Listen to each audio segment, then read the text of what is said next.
My name is Guy Labine. I'm originally from Isilda, Ontario, which is about 3.5 hours north of Toronto. The science center I led is actually in Sudbury.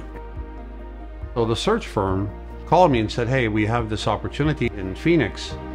He really enjoyed his job running science centers. This opportunity came up in Arizona and we had this discussion and it was almost like immediate. It might be kind of fun, a new adventure that we could do together.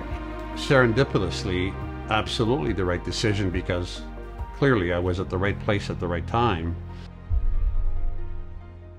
Shortly after we moved to Arizona, we started going to the gym and we started cycling, Guy and I looked over at him a couple of times because he was really going into the red zone. And he decided that he had had enough and he just got off the bike and said, I think I'm done, I'll meet you at the front. I left the class, but I started getting really worried that this was going to go bad very quickly. My father had died of a heart attack and I wasn't getting any better, so I actually went to the front desk and told the staff to call 911 that I thought I was going to have a heart attack. I made it out to the front of the gym and discovered that my husband is having a heart attack. And it's severe. When the paramedics arrived, I remember clearly the discussion at that point. I said, where are you taking him? And it was an automatic, you're taking him to Mayo. Every patient has their own unique story, but some are more unique than others. And Mr. Labine certainly falls into that category of having a really unique story. So in the case of Mr. Labine, many members of the Mayo medical team, all these resources were brought to bear to really focus on him. From the time he first experienced chest pain to the time that his coronary arteries were open was 30-45 minutes. We transported him to the intensive care unit for continued management. But despite those rapid efforts, getting the artery open, getting blood flow back to his heart, he continued to deteriorate. With him in the intensive care unit being supported by the mechanical circulatory support device, he had further cardiogenic shock and had to be put on extracorporeal membrane oxygenation. And usually when we put people on ECMO, we've got one of two routes.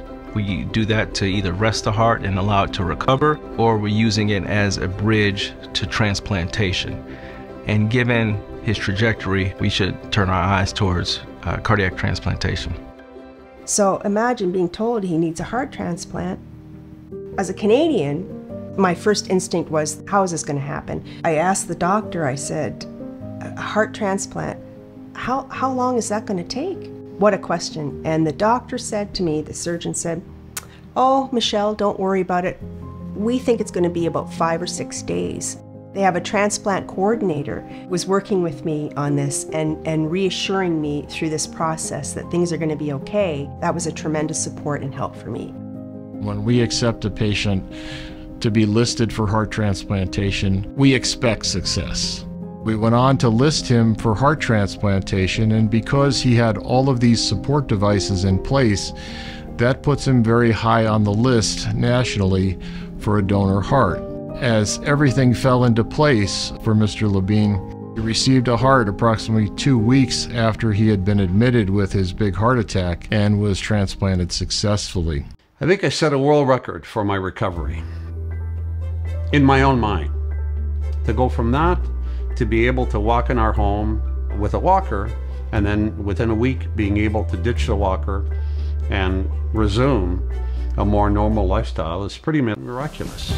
From the nursing team to the occupational therapist to the physiotherapist to the doctors to all of the healthcare, we're all aligned in saying, you know, you're going to get this. And every day I'm reminded that I receive the ultimate gift of life.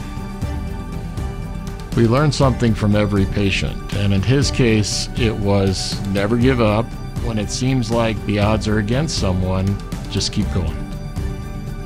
I've been able to resume the things that I enjoy doing, even more so today than before. I'm healthier, I think I have a higher level of energy. Here I am, being able to tell my story. You need to have an institution like Mayo in order to be able to experience what I experienced. Thankful every single day.